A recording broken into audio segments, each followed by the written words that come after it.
東夫直認搭巴士經常都會遇到冇品嘅乘客，飛象過河啦，車上剪手腳甲啦，都可以話係見怪不怪嘅。但要點樣集冇品同霸氣於一身，可能就要請教下呢位哥仔啦。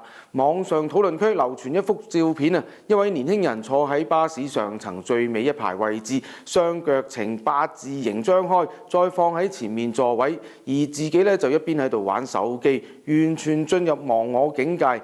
唔少網民都形容呢位後生仔係大爺啊，亦有 comment 話唔好下下喐啲就廢老前廢老後，依家霸位嗰班係咪又係有80、90年代嗰班？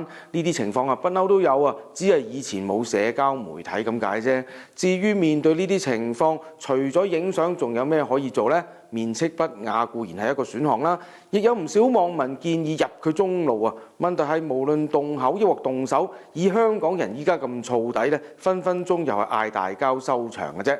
另一段引起熱議嘅巴士爭執片發生喺車長同巴迷之間啊。事緣司機不滿被攝入鏡頭，憤而拒絕巴迷上車，雙方各不相讓。有人揚言要報案處理，唔少網民批評巴交好多時等於煩交嘅代名詞。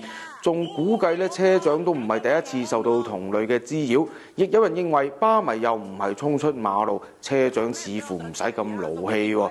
不過講到底打份工啫，唔使出埋個樣啩。或者巴迷講句唔好意思，話出街嘅時候會 blur 車長個樣，可能件事就可以平息呢。再唔係下次見到心頭好咯，不妨學下呢位哥仔咁，等部車唔喺服務嘅時間，咁咪任你點 set 機點擺鋪事都冇所謂咯。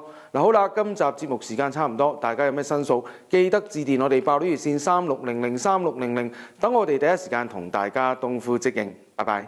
有乜申訴即刻揾東夫直認，請大家多多支持東夫直認。東夫直認即刻認，東夫直認即刻認啊！東夫直認即刻認。